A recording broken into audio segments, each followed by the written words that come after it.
नमस्कार. सखी सह्याद्रीच्या आजच्या भागात मी डॉक्टर मृण्मयी भजक सगळ्यांचं मनपूर्वक स्वागत करते. विज्ञान तंत्रज्ञानाने आज एवढी प्रगती केलेली आहे की काही वर्षांपूर्वी अशक्यप्राय वाटणाऱ्या गोष्टी आज अगदी चुटकीसरशी होत आहेत. हे जरी खरं असलं तरी आजही जगामधली कोणतीच प्रयोगशाळा मानवी रक्त मात्र बनवू शकलेली नाहीये. आणि म्हणूनच जेव्हा एखाद्या व्यक्तीला रक्ताची गरज भासते तेव्हा दुसरी व्यक्तीच तिच्या मदतीला धावून जाऊ शकते. पहिल्या महायुद्धाच्या काळात ही जी रक्ताची निकड आहे ती खूप जास्त प्रमाणात भासत होती आणि त्यातूनच जन्म झाला रेड क्रॉस सोसायटी या संस्थेचा. हेनरी ड्युनंट या संस्थेचे संस्थापक त्यांचा आज जन्मदिवस आहे आणि म्हणूनच आजचा दिवस म्हणजेच 8 मे हा जगभरात जागतिक रेड क्रॉस दिवस म्हणून साजरा केला जातो. त्याचप्रमाणे आज जागतिक थॅलासेमिया दिवस देखील आहे. या दोन्ही दिवसांचं औचित्य साधून आज आपण या खास कार्यक्रमाचं आयोजन केलेलं आहे.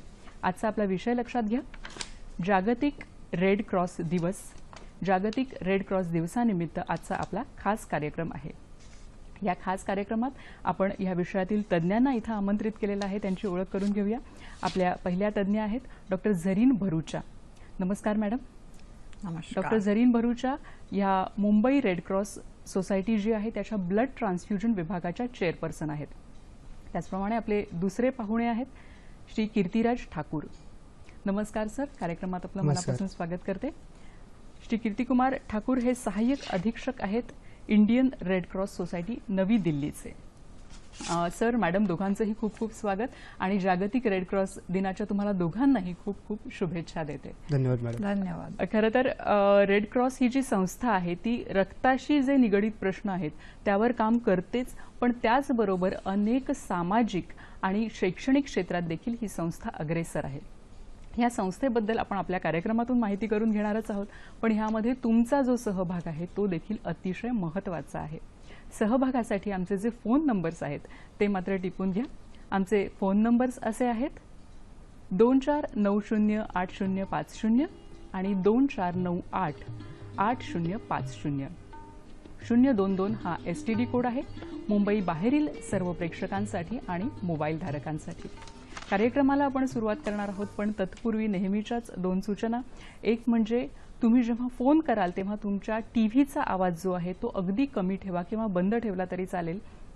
आणि दुसरं म्हणजे आजचा जो विषय आहे आपला तो लक्षात घ्या आणि तुम्हाला अनुसरून असतील तर आपली ही जी चर्चा आहे ती उत्तरोत्तर खुलत जाईल. तर सुरुवात करूया कार्यक्रमाला. ठाकूर सर, तुम्हाला पहिला प्रश्न विचारावासा वाटतो की भारतीय रेड क्रॉस सोसायटी आहे, त्याचप्रमाणे जागतिक रेड क्रॉस सोसायटी देखील आहे, तर ह्या संस्थेचा मुळात इतिहास थोडक्यात सांगा ना. इतिहास असा आहे की ऑस्ट्रिया इटली यांची लढाई चालू होती आणि ती चालू असताना एक स्विस बिझनेसमॅन सर हेनरी ड्युनंट हे प्रवास करत होते. व्यापारी निमित्त ते प्रवास करत होते. बरं. तर पूर्वी कशा लढाई असायच्या, सकाळी चालू व्हायच्या संध्याकाळी बंद व्हायच्या आणि त्यामुळे संध्याकाळी बंद झाल्यावर लढाई हजारो लोक जखमी होती, शेकडो मृत्युमुखी पडली होती आणि उपचार होत नव्हते त्यांच्यावरती, त्यांच्या खाण्यापिण्याची सोय व्यवस्थित होत नव्हती. तर त्यांनी विचार केला की ह्यातनं काहीतरी आपण करावं. यासाठी त्यांनी तिकडच्या लोकल स्त्रिया, मुलं आणि नागरिक यांची मदत घेऊन औषधोपचार चालू केले आणि त्यांना सेवा पुरवणं चालू केलं. आणि ते करता करताना त्यांनी खूप दिवस सेवा पुरवली आणि एक मेमरी ऑफ सल्फरिनो हे पुस्तक लिहिलं. हे जगभरात प्रसिद्ध झालं. बरं. आणि त्या एवढी प्रसिद्धी मिळाली की नंतर त्यांनी 1963 मध्ये रेड क्रॉसची स्थापना केली आणि त्यासाठी 14 देशांना त्यांनी एकत्र करून त्यांनी याची स्थापना केली. बरोबर आहे. सर, जे रेड क्रॉसचं जे चिन्ह आहे म्हणजे पांढरी बॅकग्राऊंड असते आणि त्याच्यावर लाल रंगाचं क्रॉस असतं, तर ह्याचं नेमकं ह्या बोधचिन्हाचं काय औचित्य आहे? हेनरी डुनाल्ड हे स्विस उद्योगपती होते. त्यामुळे त्यांचं स्विस देशाचं झेंडा रेड बॅकग्राऊंड आणि व्हाईट क्रॉस त्याच्या विरुद्ध त्यांनी केलं. आणि त्यांना एक चिन्ह पाहिजे होतं की आपण जेव्हा सेवा पुरवतो तेव्हा कोणी आपल्यावरती थांबू नये किंवा अजून कोणीतरी हे करावं. तुम्हाला एक सर्वांना याच्यातनं विनंती करतो की ते डॉक्टरचं चिन्ह नाहीये, हे रेड क्रॉसच वापरू शकतं. बरोबर आहे.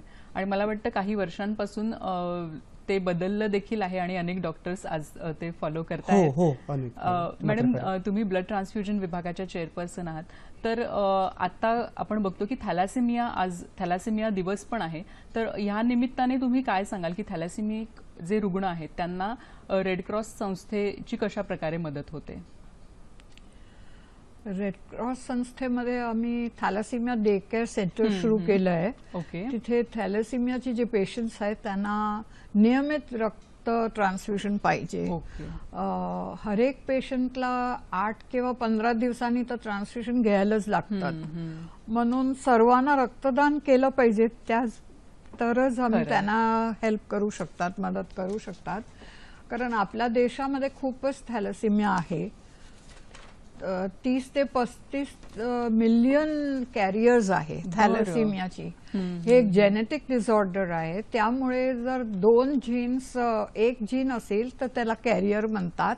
आणि जर पती पत्नी दोघांना ते एक जीन असतात तर ते त्यांचे मुलांना 2 जीन जातात आणि ते मुलं थॅलेसिमिया डिसऑर्डर, थॅलेसिमिया मेजर म्हणून जे डिसऑर्डर असेल ते बॉर्न होतात. आणि असले 10 किंवा 12,000 मुलं आपल्या देशामध्ये हर वर्षाला जन्म घेतात. बरं, म्हणजे खरंच मोठं प्रमाण आहे आणि त्या सगळ्यांना रक्ताचा जो पुरवठा आहे तो होणं खूप आवश्यक आहे. ठाकूर सर, तुम्हाला विचारावंसं वाटतं की ही जी संस्था आहे रेड क्रॉस सोसायटी, तर त्याची काही तत्व आहेत, मूलभूत तत्व जी तयार केली होती, तर त्यांच्याबद्दल सांगा ना. जेव्हा स्थापना केली त्यावेळेला एक तत्व चालू केली. त्याच्यामध्ये मानवता पहिलं तत्व आहे. कोणतीही सेवा करताना मानवता ह्या भावनेतनं करावी. दुसरं इम्पार्शियालिटी म्हणजे निष्पक्षपातीपणा.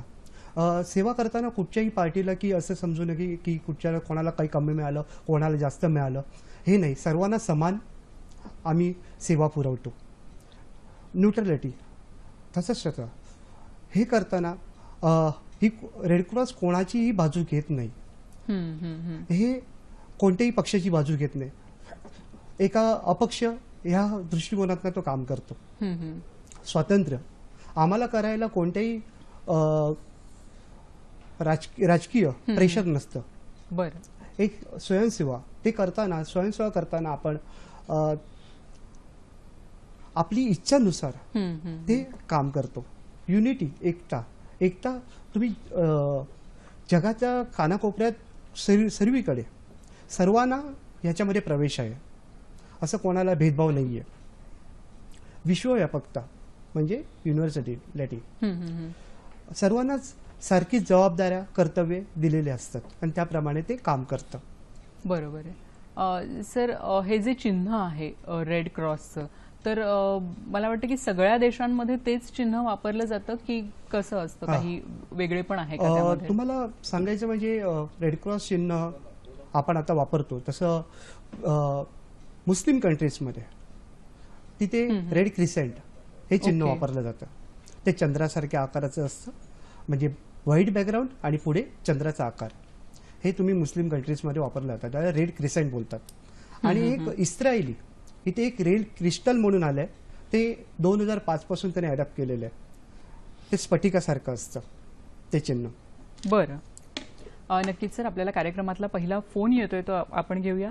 नाशिकहून आपल्याशी बोलतायत प्रमोद वेदविख्यात. नमस्कार, बोला, आपला प्रश्न विचारा. रेड क्रॉस सोसायटीचं कार्यक्षेत्र म्हणजे कार्य कसं चालतं याच्याविषयी मला माहिती पाहिजे. आणि ब्लड ग्रुप देताना काही वयोमर्यादाचे लिमिट आहे का, याच्याविषयी मार्गदर्शन केलं तर चांगलं. म्हणजे ब्लड डोनेशन करताना म्हणताय का तुम्ही? आणि बोला. हॅलो हॅलो, बोला, अजून काही विचारायचं तुम्हाला? एवढंच. ओके, धन्यवाद.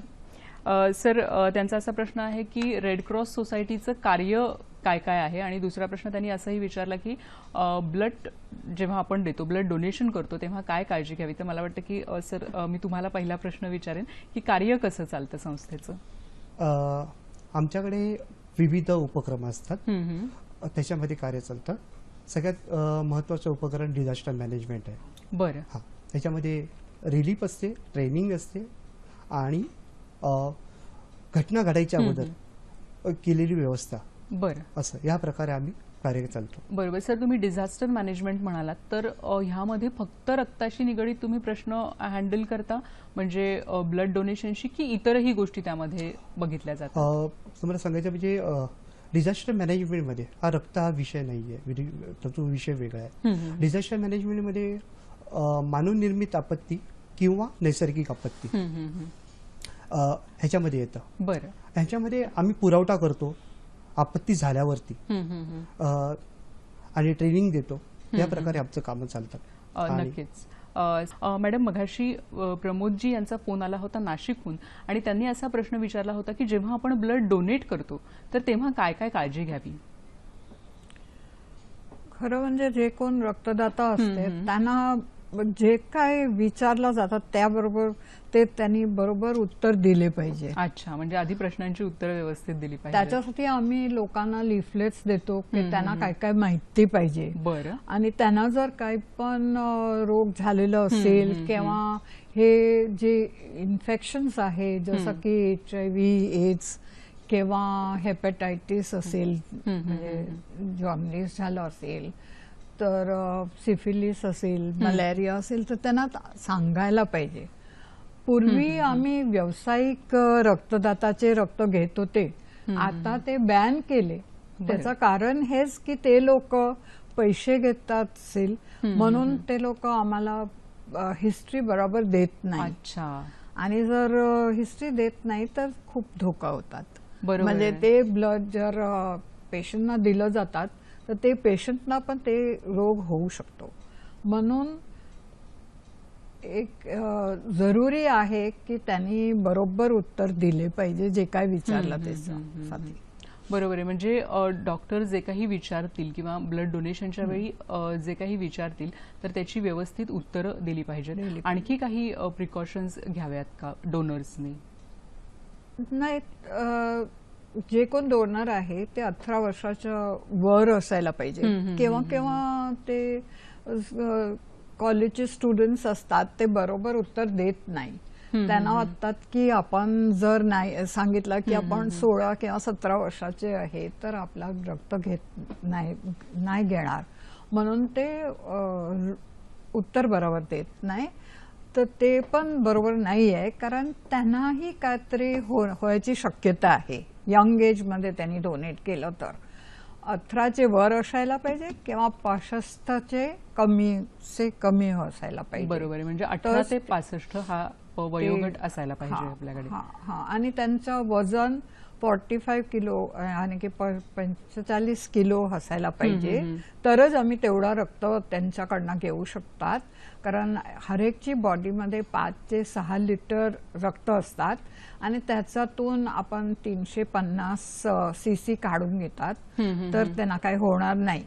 जर ते 50 किंवा 55 किलोचा वर असतात तर त्यांच्याकडनं आम्ही 450 सीसी घेतो. त्याच्या वर आम्ही कधीच घेत नाही कोणाचा ब्लड, कारण सेफ्टी पेशंटची पर 7 मध्ये डोनरची पण ठेवायला पाहिजे. बरोबर आहे. मला वाटतं की सुरक्षितता हा जो मुद्दा आहे हा अतिशय महत्त्वाचा आहे ब्लड ट्रान्सफ्युजनच्या वेळी आणि ब्लड डोनेशनच्या वेळी देखील.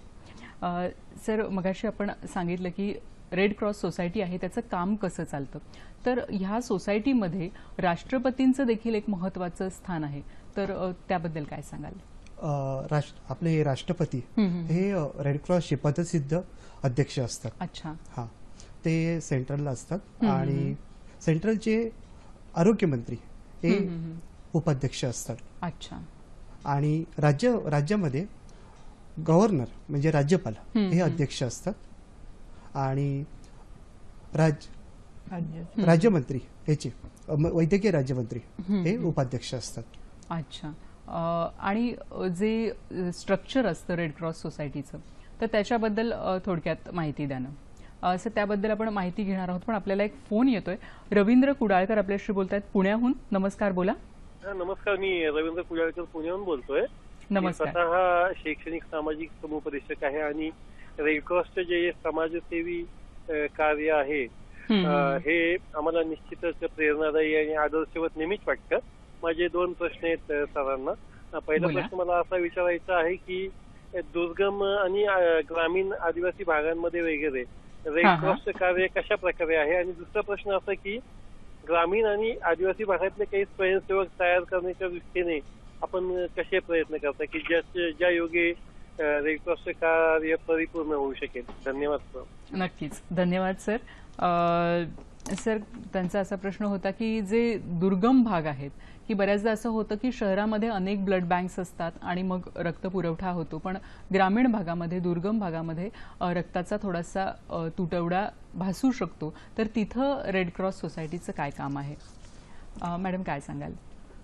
ॲक्च्युली जे रूरल एरियाज आहे तिथे रक्तपेढी कम आहे, पण स्टोरेज सेंटर्स गव्हर्नमेंटनी बनवलेले आहे आणि तिथे ते पुरवठा ठेवतात, ताकी जर कोणाला इमर्जन्सीला ब्लड लागलं तर ते त्याच्यातून ते देऊ शकतात. ओके. म्हणजे रक्तपेढी जरी कमी असली तरी तिथे स्टोरेज सेंटर्स असतात आणि त्याच्यातून ते रक्त देऊन जातात. नक्कीच. सर, त्यांनी दुसरा प्रश्न असा विचारला की ग्रामीण भागातून स्वयंसेवक तयार कसे करता येतात आणि त्या दृष्टीने काही सोसायटीचं काम चालू आहे का? ग्रामीण भागातले व्यक्तींनी त्यांच्या जिल्हा शाखेशी संपर्क साधावा आणि तिथे तुम्ही स्वयंसेवकाचा फॉर्म भरून तिकडून तुम्ही रेड क्रॉससाठी कार्य करू शकता. त्यासाठी वयाची वगैरे अशी काही अट नसते, शिक्षणाची काही अट नसते, फक्त आमची तत्व मान्य करून घ्यायची आणि काम करायचं. नक्कीच सर. म्हणजे तुम्ही जी मगाशी तत्व सांगितली ती आधी मान्य असणं आवश्यक आहे. मॅडम, तुम्ही काय सांगाल? ऍक्च्युली आमची जे शिबिर होतात ते कधी कधी ग्रामीण भागात पण होतात. अच्छा. आणि त्यामुळे आम्हाला कळलंय की तिकडे जे लोक आहे ते पण रक्तदान करायच्यासाठी उत्सुक असतात. बरोबर. नक्कीच. म्हणजे मला वाटतं की रक्तदानाबद्दलची जी जनजागृती आहे ती सगळ्या भागात आहे, म्हणजे शहरात आणि ग्रामीण भागात देखील आहे, पण त्यांच्यापर्यंत पोहोचणं ही जी गोष्ट आहे ती देखील खूप महत्त्वाची आहे. सर, मगाशी आपण बोलत होतो की रेड क्रॉस सोसायटी म्हणजे भारतीय रेड क्रॉस सोसायटी ह्याचं जे स्ट्रक्चर आहे किंवा रचना आहे, तर ती कशी असते? तुम्हाला सांगायचं म्हणजे भारतामध्ये प्रत्येक राज्यामध्ये रेड क्रॉस आहे आणि बहुतेक जिल्ह्यामध्ये जवळजवळ 300च्याहून जास्त जिल्ह्यांमध्ये टोटल भारतामध्ये शाखा आहेत. ओके. म्हणजे भरपूर मोठ्या प्रमाणात जाळं जे आहे ते पसरलेलं आहे. वेगवेगळे कार्यक्रम म्हणजे रक्ताशी रिलेटेड जे प्रश्न आहेत ते तर आहेतच, पण त्याशिवाय काही शैक्षणिक उपक्रम रेड क्रॉस सोसायटीतर्फे घेतले जातात, तर त्याबद्दल थोडी माहिती द्या. याच्यामध्ये तुम्हाला प्रथमोपचार, डिझास्टर मॅनेजमेंट, RFL, YPP त्यासारखे अनेक आमच्याकडे अभ्यासक्रम असतात आणि छोटे मोठे कोर्सेस असतात, ते आम्ही शिकवतो. आणि त्यासाठी तुम्हाला प्रथमोपचार याच्यामध्ये रेग्युलरली आमचे क्लासेस रेड क्रॉसमध्ये चालतात. अगदी कमी पैसे आम्ही आकारून त्यांना शिक्षण देतो. ते साध्या गृहिणींपासून ते तुम्हाला कॉर्पोरेट सेक्टरपर्यंत सर्वांपर्यंत ते उपयुक्त असं हा कोर्स आहे आणि मी याद्वारे निवेदन करतो की त्यांनी हा कोर्स करावा. तुम्हाला नक्की फायदा होईल त्याचा. नक्कीच सर. आपल्याला एक फोन येतोय. शिल्पा धडगे आपल्याशी बोलतायत भाईंदरहून. नमस्कार, बोला. हॅलो, मला कीर्तिराज सरांशी बोलायचं आहे. बोला. त्यांना माझा प्रश्न विचारायचा असा आहे की मी गृहिणी आहे, तर गृहिणीसाठी रेडक्रॉस दिनानिमित्त सहभागी व्हायचं असेल हम्म.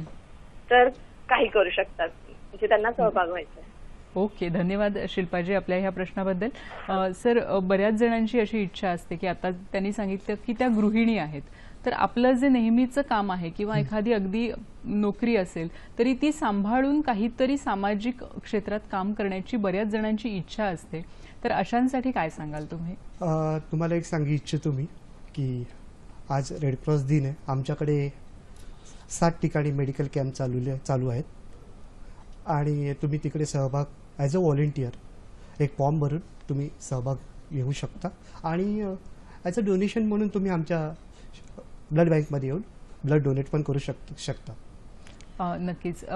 मॅडम, ब्लड डोनेशनचा आता विषय निघालेला आहे की सर म्हणाले की ब्लड डोनेशन कोणीही करू शकतं. तुम्ही मगाशी त्याच्या ज्या अटी आहेत, वयाची अट वगैरे, ते सगळं सांगितलेलं आहे. तर साधारण किती अंतर पाहिजे, म्हणजे एकदा जेव्हा आपण ब्लड डोनेट करतो तेव्हा किती अंतराने, किती काळाने आपण दुसऱ्यांदा करू शकतो? 3 महिन्यांनी आपण दुसरं रक्तदान करू शकतो, त्याचा पूर्वी आम्ही घेत नाही. बरं. कारण आपला शरीरच रक्ताची फॅक्टरी असतात. 1 किंवा 1.5 दिवसामध्ये ते लिक्विड पोर्शन बनवून देतात, पण ते रक्तपेशी बनताना 7 किंवा 90 दिवस पर्यंत निघून जातात. ओके. म्हणून तिथपर्यंत आम्ही परत रक्तदान करायला देत नाही. आता जसं आता शिल्पाताईंचा फोन आला होता की काही जण असतात ते खूप उत्सुक असतात की काहीतरी आपण समाजासाठी काम करावं किंवा रक्तदान करावं, पण मॅडम काही जणांच्या मनात मात्र रक्तदानाबद्दल एक अढी असते किंवा भीती असते, तर त्याबद्दल तुम्ही काय सांगाल? ही भीती कशी घालवता येईल? त्यांना मुळीच भीती घ्यायची गरज नाही आहे, कारण कोणाला वाटतात की त्यांना अशक्तपणा येतील. तसं काही होत नाही, कारण रक्त जसं मी सांगितलं त्याचा तुम्ही ओल्ड रक्त, जे जुनं रक्त असेल ते आम्ही काढून घेतो, तर शरीर नवीन रक्त बनवून देतात. आणि नंतर दुसरं हे लोकांना वाटतात की आम्हाला पण HIV किंवा हेपॅटायटिस होणार. तसं होणार नाही, कारण ते शक्यच नाही आहे, कारण आम्ही हरेक रक्तदातांना नवीन नीडल घालतात, ते नीडल परत वापरत नाही. बरोबर. तर ते पण काही होण्याची शक्यता नाहीच आहे, म्हणजे कोणाला घबरायची गरजच नाही. नक्कीच. म्हणजे खरं तर जेव्हा रक्तदान केलं जातं किंवा जेव्हा एखाद्या संस्थेकडून रक्त घेतलं जातं तेव्हा ज्या काही सुरक्षिततेच्या ज्या बाबी आहेत त्या नक्कीच त्यांचं तंतोतंत पालन हे त्या संस्थेकडून केलं जातं, त्यामुळे तशी खरं तर घाबरण्याची काहीच गरज नाहीये. सर, मगाशी आपला विषय निघाला होता की व्हॉलेंटियर्स, तुम्ही म्हणालात की आपण व्हॉलेंटिअरिंग करू शकतो, स्वयंसेवक म्हणून काम करू शकतो. दुसरा एक भाग असा आहे की मेंबरशिप. तर मेंबरशिप आणि व्हॉलेंटियर ह्याच्यामध्ये काय फरक आहे आणि ते आपण कसं घेऊ शकतो? व्हॉलेंटियर हा कोणीही होऊ शकतो, युवक वर्गापासून मोठ्यांपर्यंत. त्यासाठी आम्ही व्हॉलेंटियरसाठी आम्ही फी वगैरे आकारत नाही, हा स्वयंसेवक असतो. पण मेंबर, सदस्य, यासाठी आम्ही 500 रुपये फी आहे, आजीवन फी, ती घेतो आणि तुम्ही रेडक्रॉसमध्ये काम करू शकता. मेंबर होताना तुम्हाला अर्ज करावा लागतो आणि नंतर मग त्या अर्ज शॉर्टलिस्टेड आमची मॅनेजमेंट कमिटी करते आणि त्यांना आम्ही मेंबरशिप देतो. नक्कीच. म्हणजे ह्या मेंबरशिपमध्ये आणखी पुढे काय काय असतं हे देखील जाणून घेणार आहोत, पण आपल्याला कार्यक्रमात आणखी एक फोन येतोय. मिलिंद आरोळकर आपल्याशी बोलतायत. नमस्कार, बोला. नमस्कार. नमस्कार, बोला, प्रश्न विचारा. नमस्कार, माझं नाव मिलिंद आरोळकर, मी परळ मुंबईवरून बोलतोय.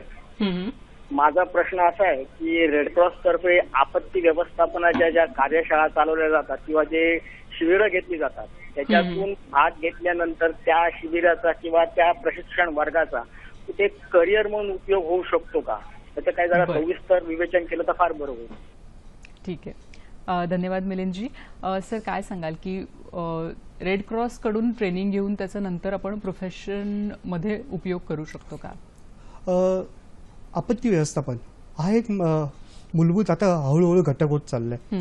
साध्या ट्रेनमधल्या गर्दीपासून ते छोटी मोठी आग लागणं किंवा बिल्डिंग पडणं किंवा इतर काही आपत्त्या येतात, पूर, दुष्काळ किंवा भूकंप, याच्यामध्ये आपण त्याचा सहभाग घेऊ शकतो. त्याच्यातनं तुम्ही ट्रेनिंग कसं आपण मॅनेज करायचं, कसं हँडल करायचं, यासाठी आपण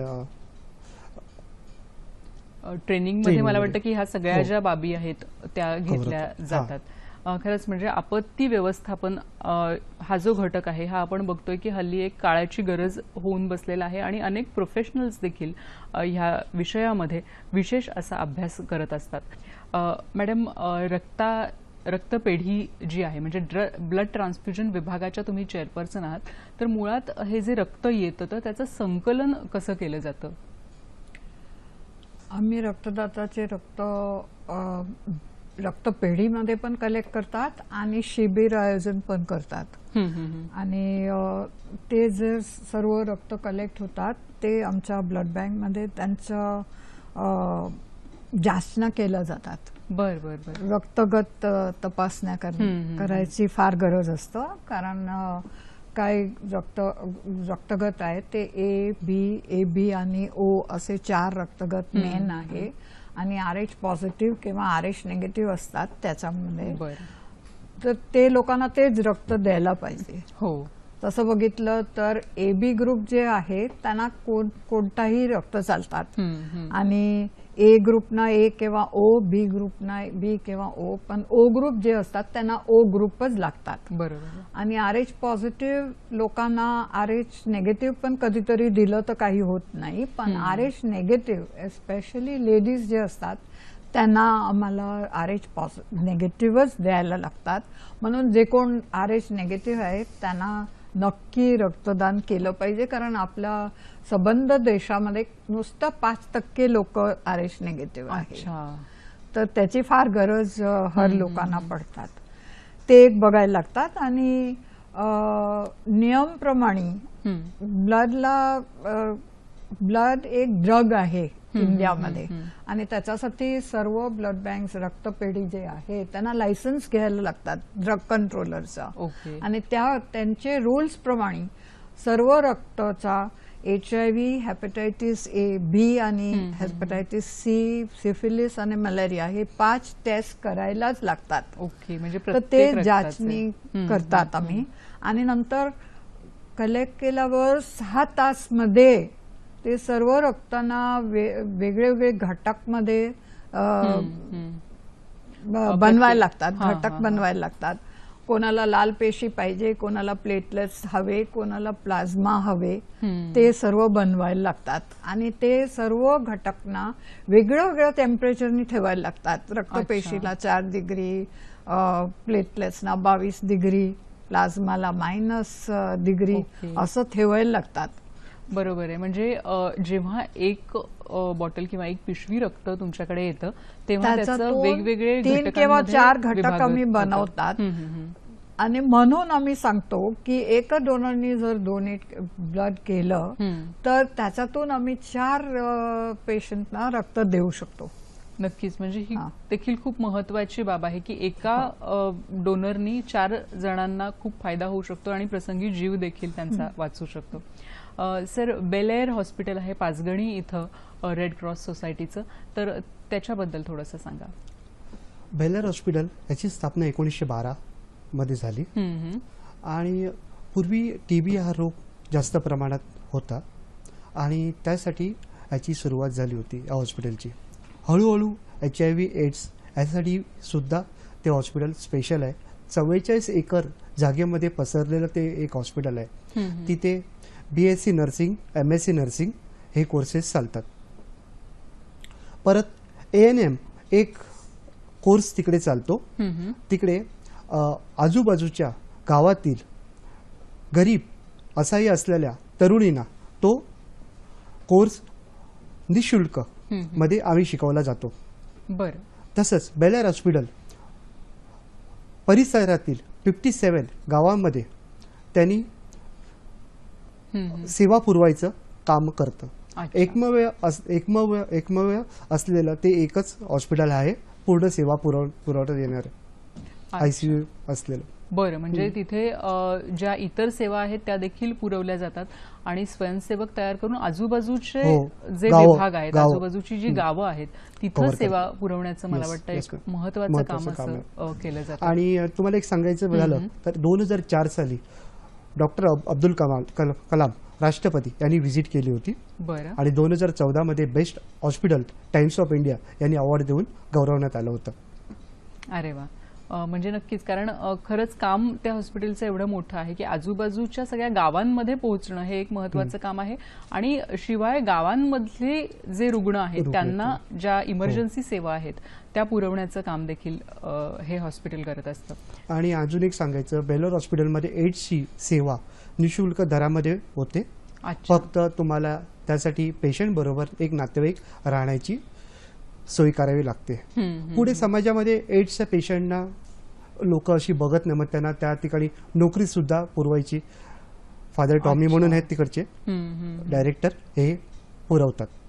अच्छा, म्हणजे जे एड्सचे रुग्ण आहेत ते तिथे जाऊन ऍडमिट देखील होऊ शकतात आणि पुढचं पुढे पुनर्वसनाचंही काम महत्त्वाचं आहे तिकडे करतात. ते त्यांना छोट्या मोठ्या नोकऱ्या, ड्रायव्हर, माळी किंवा इतर काही प्रकारचे छोटे मोठे काम देऊन त्यांच्या क्वालिफिकेशन प्रमाणे आम्ही सेवा पुरवतो आणि त्यांना एक समाजामध्ये उभं राहायची ताकद आम्ही मिळवून देतो. खरंय, कारण एड्सचा जो प्रश्न आहे तो देखील दिवसेंदिवस गंभीर होत चाललेला आहे सर. आणि अशा संस्थांची माहिती मला वाटतं आजच्या कार्यक्रमातून सर्व दर्शकांपर्यंत पोहोचतीये की एड्सच्या पेशंटना देखील एक कुठेतरी आपण आशेचा किरण म्हणू किंवा पुनर्वसनाचं जे महत्त्वाचं काम आहे ते इथं केलं जातं. बेल एअर हॉस्पिटल पाचगणी इथे आहे, बरोबर. मॅडम, तुम्ही मगाशी सांगत होतात की काही पेशंट्स असतात ते रक्तदान करू शकत नाहीत, पण तरी त्यांची इच्छा असते की आपण काहीतरी करावं रेड क्रॉस सोसायटीसाठी, तर ते काय करू शकतात? ते व्हॉलंटियर्स बनून आम्हाला मदत करू शकतात. ते दुसरे त्यांचे मित्र, त्यांचे रिलेटिव्स वगैरेंना रक्तदाता बनवायला सांगू शकतात. ते काहीतरी छोटी छोटी शिबिर आयोजन करू शकतात आणि नंतर आम्हाला दुसरी कामात मदत करू शकतात. कारण ते आमच्याकडे थॅलेसेमिया डे केअर सेंटर आहे, तिथे पेशंट्सला हेल्प करू शकतात. ते येतात तर ते आम्हाला ब्लड डोनेशन शिवाय आम्हाला फायनान्शियल डोनेशनची पण फार गरज असतात. कारण आम्ही 35 ते 40% ब्लड फ्री देतो. ओके. आणि जर म्युनिसिपल किंवा गव्हर्नमेंट हॉस्पिटलचा कोणी पेशंटला पाहिजे तर त्यांना आम्ही डिस्काउंट देतो. आणि प्रायव्हेट हॉस्पिटल पेशंट्सला पण आम्ही फार कमी चार्ज करतो. खरं म्हणजे गव्हर्नमेंटनी हे केलंय की एक युनिट जर आम्ही दिलं तर त्याचा आम्ही 1000 रुपीज चार्ज करू शकतो. तर आम्ही 1000 पण नाही घेत, आम्ही नुसता 800 रुपये घेतात इव्हन प्रायव्हेट पेशंट. तर ते फायनान्शियल स्टेटससाठी पण आम्हाला मदत करू शकतात. नक्कीच मॅडम. म्हणजे जर इच्छा आणि जेव्हा आमची शिबिर असतात तेव्हा किती लोक तिकडे असतात, त्याच्यासाठी व्हॉलंटियर्स आम्हाला फार लागते. आणि फ्युचरमध्ये आम्हाला एक स्कूल प्रोग्राम सुरू करायचा आहे. बरं. ताकी जेव्हा मुलं लहान असतात 18 वर्षाच्या पूर्वी त्यांना थोडं काय शिकवायचं आहे की ब्लड काय आहे, की ब्लड बँक काय आहे किंवा काय. त्याच्यासाठी आम्ही एक गाईडबुक तयार करणार आणि असली व्हॉलंटियर लोकांना शिकवणार. तर ते लोक स्कूलमध्ये जाऊन ते टीचिंग करू शकतात, शिक्षण देऊ शकतात. म्हणजे आपण जो जनजागृती म्हणतो की ती जर अगदी लहान वयातच झाली, म्हणजे शाळेतल्या मुलांना देखील याबाबतची जर सगळी माहिती मिळाली तर मला वाटतं नक्कीच ते उद्याचे अतिशय सजग असे नागरिक होऊ शकतात. सर, युथ रेड क्रॉस हा जो आहे घटक, तर युथ रेड क्रॉस बद्दल सर काय सांगाल ठाकूर सर? आमच्याकडे ज्युनियर रेड क्रॉस आणि युथ रेड क्रॉस ही अशा शाखा आहेत. अच्छा. ज्युनियर रेड क्रॉस ही शाळेमध्ये ती चालवली जाते आणि त्याचं शाळेमार्फत आमच्याकडे रजिस्ट्रेशन होतं. 1 रुपया फक्त आम्ही त्यांच्याकडनं फी घेतो, पण ते त्यांचं रजिस्ट्रेशन शाळेमार्फत यावं लागतं. बरं. आणि त्याच्यामागे उद्देश हा आहे की विद्यार्थ्यांमध्ये आरोग्य सेवा मैत्री वाढावी, हा उद्देश त्याच्या मागे आहे. ह्या ज्युनियर रेड क्रॉसचा समाजसेवा शिक्षणामध्ये 1977 साली पुणे रेड क्रॉसने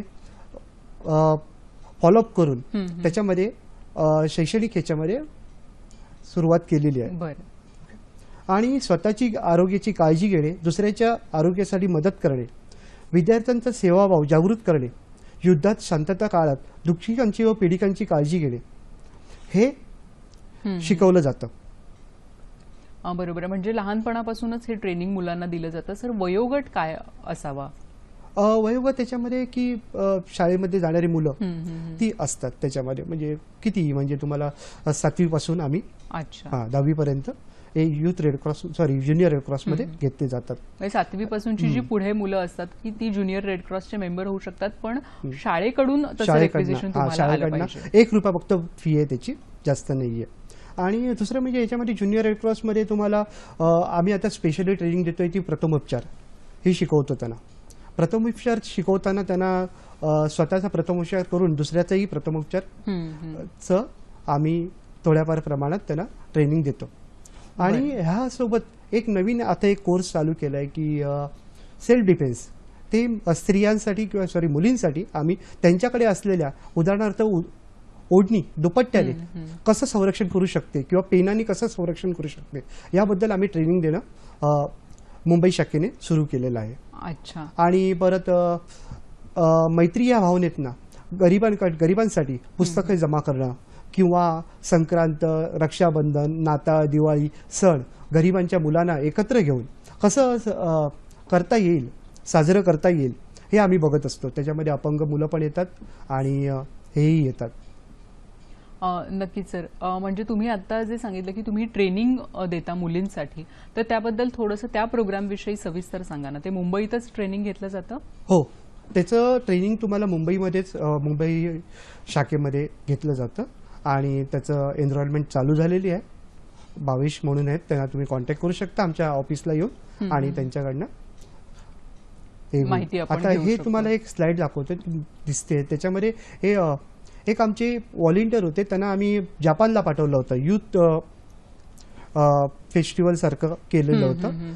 एक पंजाबमधनं आणि एक मुंबईमधनं, हे दोघं जण तिकडे पाठवले होते. इंडियाचं त्यांनी रिप्रेझेंटेटिव्ह केलं होतं. अच्छा, म्हणजे इंडियाला रिप्रेझेंट त्यांनी केलं होतं जपानमध्ये. बरं बरं बरं. नक्कीच. मॅडम, आपण म्हणतो की हल्ली डेंग्यूचं प्रमाण खूप वाढलेलं आहे आणि मग रक्तपुरवठा बऱ्याचदा असं होतं की रक्तपुरवठा वेळेत मिळत नाही. तर वेळेत रक्तपुरवठा सगळ्या रुग्णांना मिळण्यासाठी रेड क्रॉस सोसायटी काही करते का? मुंबईमध्ये तसा रेड क्रॉस सोसायटीची एकच रक्तपेढी आहे. पण आता नंबर रक्तपेढीचा फार वाढलेला आहे. मुंबईमध्ये 71 ब्लड बँक्स झालेले आहे. खरं म्हणजे ते एकदम मला बरं वाटत नाही, कारण सर्व लोक जर ब्लड कलेक्ट करायला लागले तर मग काहीतरी कॉम्पिटिशन सारखा होत आहेत. अच्छा, म्हणजे तुमचं म्हणणं आहे की खरं तर रक्तपेढ्यांचं प्रमाण वाढलेलं आहे. मॅडम, ह्याच्याबद्दल आपण बोलूया. एकच मिनिट तुम्हाला थांबवते मॅडम, एक फोन येतोय, तो घेऊया. गणेश बंगारे आपल्याशी बोलतायत जळगावहून. नमस्कार, बोला. गणेश रामदास बंगारे बोलतोय. बोला. मला त्यांच्याशी बोलायचं आहे डॉक्टर. बोला ना, प्रश्न विचारा. प्रश्न तुम्ही करेक्ट करा, मी विचारतो ना त्यांना. बोला ना, सलग बोला, मॅडम ना ऐकू जात आहे. बोला. हा मॅडम, हॅलो. आपला प्रश्न जो आहे सर तो सलग विचारा. गणेश बंगारे बोलतो जळगाववरनं. माझा एक प्रश्न आहे. मी समाजसेवक आहे आणि ग्रामीण भागामधून आम्ही एवढं ब्लड दान करतो आणि आमच्या मुलांना त्या ग्रामीण भागात मिळत नाही. हा एक प्रश्न आहे. आणि दुसरा प्रश्न असा आहे मॅडम, खास तुमच्यासाठी, की मी एवढा वेळ फोन लावतोय, माझा 30 रुपयाचा बॅलन्स तुमच्या सह्याद्री घेतलेला आहे.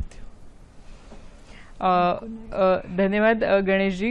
कधी कधी फोन आमचा, ज्या फोन लाईन्स असतात त्या बिझी लागत असतात, त्यामुळे तुम्हाला कदाचित फोनचा प्रॉब्लेम येत असेल. तर तुमचा जो प्रश्न आहे की तुम्ही समाजसेवक आहात आणि ग्रामीण भागामध्ये ते काम करतायत, तिकडची जी मुलं आहेत तर त्यांच्याकडून त्या ग्रामीण भागामध्ये ब्लड डोनेशन कॅम्प्स वगैरे घेतात, तर तरीही असं त्यांचं म्हणणं आहे की ग्रामीण भागात रक्तपुरवठा जेव्हा हवा तेव्हा होत नाही. तर त्याबद्दल काय सांगाल तुम्ही? ते मी पहिलंच सांगितलं की गव्हर्नमेंटने आता खूप रक्त साठवणूक केंद्र वाढवलेले आहे. तर आम्ही इकडनं ते रक्त साठवणूक केंद्राकडे रक्त पाठवू शकतो आणि त्याचा उपयोग होतात. ह्यांनी जे बेलेर हॉस्पिटल साठी सांगितलं ते पण पंचगणीला आहे. हो. तरी तिकडे पण एक रक्त साठवण केंद्र आहे. बरं. आणि ते रक्त जेव्हा त्यांना लागतात ते आमच्याकडनं तिकडे जातात, मुंबईवरून जातात, तिथे जाऊ शकतात. आणि ते लोक तिकडे ठेवतात आणि जसं जशी गरज असेल त्याप्रमाणे त्याप्रमाणे वापरतात. मॅडम, ह्याला एक आणखी एक छोटासा प्रश्न विचारते की समजा एखाद्या ग्रामीण भागात जर काही अडचण आली आणि रक्त हवंय तर ते रेड क्रॉस सोसायटीला संपर्क साधू शकतात का? जे तुमच्या वेबसाईटवर नंबर्स आहेत, तर असा जर संपर्क साधला त्यांनी तर त्यांना काही मदत मिळू शकते का? हो, मदत मिळू शकतात. पण तसं बघितलं जाईल तर गव्हर्नमेंटची पण एक व्यवस्था आहे. 104 वर ते फोन करतात, तर कुठून पण ते नजदीक मध्ये जे रक्तपेढी असतात तिकडनं ब्लड जाऊ शकतात. बरं, म्हणजे मला वाटतं की 104 हा जो नंबर आहे त्या नंबरवर जर तुम्ही फोन केलात तर तुमच्या जवळच्या भागामध्ये जिथे कुठे रक्त उपलब्ध आहे ते तुम्हाला मिळू शकतं. 104 हा नंबर मात्र आपल्याला लक्षात ठेवायचा आहे. सर, तुम्ही सांगितलं की लहान मुलांमध्ये अवेअरनेस निर्माण व्हावा यासाठी यूथ रेड क्रॉस आहे किंवा ज्युनियर रेड क्रॉस आहे, तर अशा प्रकारे आणखी काय काय उपक्रम चालतात रेड क्रॉसचे? रेड क्रॉस सगळ्यात सांगायचं म्हणजे मैत्री ही सद्भावना आम्ही आहे मुलांसाठी आणि दुसऱ्यांसाठी काहीतरी करावं हे असतं. शाळेमध्ये स्वच्छता, सजावट, संस्कार अशी भित्तीपत्रे व घोषवाक्य लावू शकतात ते. रस्त्यांची दुरुस्ती, जंतुनाशक फवारणी, पिण्याचे पाणी शुद्ध मिळते की नाही, झाडे लावा व त्यांची निगा राखा, आग प्रतिबंधक उपाय, नैसर्गिक आपत्ती आणि मानवनिर्मित आपत्ती याच्यामध्ये मदत करणे ही भावना मुलांमध्ये व्हावी या दृष्टिकोनातून आम्ही तिकडे काम करतो आणि त्यांना. नक्कीच, म्हणजे रेड क्रॉस ही जी सोसायटी आहे की त्याचे अनेक उपक्रम आहेत, शैक्षणिक आहेत, सामाजिक आहेत. आणखी आपण देखील या उपक्रमात कसे सहभागी होऊ शकतो याबद्दलही चर्चा करतोय. विषय खरोखरच अतिशय महत्त्वाचा आहे. याविषयी आपण चर्चा करणार आहोत. सर, सर्जिकल स्ट्राईक मध्यंतरी झाला होता आणि त्यामध्ये मला वाटतं रेड क्रॉस सोसायटीचं खूप महत्त्वाचं काम होतं, तर त्याबद्दल सांगा. सर्जिकल स्ट्राईक झाल्याच्या नंतर भारत सरकारने रेड क्रॉसला विनंती केली की तिकडची गावामध्ये शिफ्ट करतोय आम्ही लोक, कारण तिकडे फायरिंग चालू होती. 1000 कुटुंब जम्मू या क्षेत्रामध्ये त्यांनी शिफ्ट केलं. त्यांच्यासाठी तंबू, फॅमिली पॅक हे पुरवण्याची जबाबदारी रेड क्रॉसकडे आली. आल्याच्या नंतर एका फॅमिली पॅकमध्ये चादर, साडी, किचन सेट, स्टोव आणि टॉवेल असे 6-7 आयटम असतात. त्यापैकी एक 500 किचन सेट हे विक्रोळीच्या वेअरहाऊसमधनं तिकडे पाठवण्यात आले.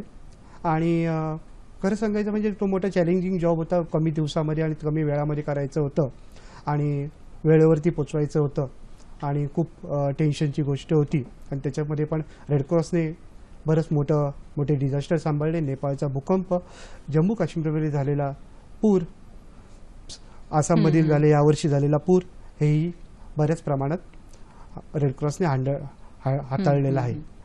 नक्कीच, म्हणजे जिथे जिथे आपत्ती आलेली आहे देशामध्ये कुठेही, तर तिथे रेड क्रॉसचं जे काम आहे ते नक्कीच खूप महत्त्वपूर्ण असं ठरलेलं आहे.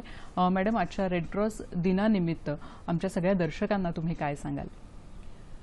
मला हेच सांगायचं आहे की रक्तदानामुळे काही नुकसान कोणाला होत नाही आणि रक्तदान एक जीवनदान आहे. खरं.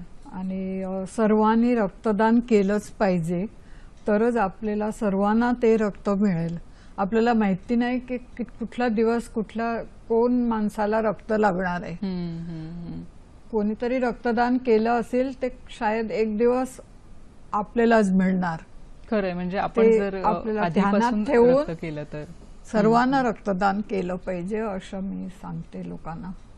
नक्कीच, म्हणजे एक ह्याच संदर्भातली एक स्लाइड ही अशी बघितली होती की आपण आधीपासून जर डोनेट केलं असेल रक्त तर कधीतरी जर समजा आपल्याला गरज पडली तर कदाचित ते रक्त आपल्याला देखील वापरता येऊ शकतं. खरं तर ह्या निमित्ताने, आजच्या कार्यक्रमाच्या निमित्ताने रक्तदानाविषयी देखील जनजागृती करणं हा एक भाग होता. त्याचप्रमाणे थॅलेसेमिया डे जो आज साजरा केला जातोय त्याविषयी देखील आपण बोललो. कसा वाटला आजचा कार्यक्रम हे मात्र आम्हाला नक्की कळवा.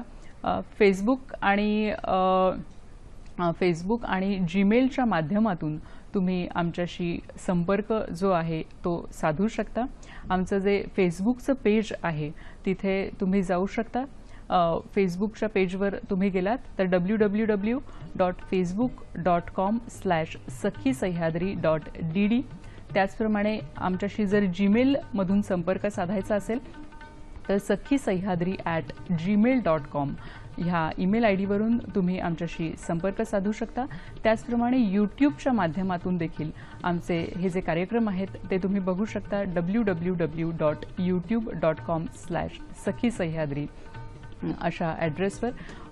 आजचा रेड क्रॉस दिन जो आहे त्याविषयी आपण सविस्तर चर्चा घेतली, सविस्तर मार्गदर्शन देखील तज्ज्ञांकडून घेतलेलं आहे. कार्यक्रमाची आपली वेळ संपत आलेली आहे. तर ठाकूर सर, तुम्हाला मी विचारते की जाता जाता तुम्ही काय सांगाल की डिझास्टर मॅनेजमेंट हे तुमचं स्पेशलायझेशन आहे, तर त्याबाबतीत तुम्ही अगदी अर्ध्या मिनिटात काय सांगाल? आम्हाला सर्व लोकांचा सहभाग अपेक्षित आहे. आजपर्यंत ज्यांनी केलं नाही डिझास्टर मॅनेजमेंटचे क्लासेस वगैरे ते कॉन्टॅक्ट करा. सगळ्यात अगोदर प्रथमोपचारचा कोर्स करा आणि तुम्ही नक्कीच सर. खूप खूप धन्यवाद. सखी सह्याद्रीच्या संपूर्ण टीमतर्फे आपल्या दोघांचेही खूप खूप मी आभार मानते. आणि दर्शक हो, सखी सह्याद्रीमध्ये आपण भेटणार आहोत नवीन एपिसोडमध्ये नवीन विषयासह. तोपर्यंत नमस्कार. आभार. धन्यवाद.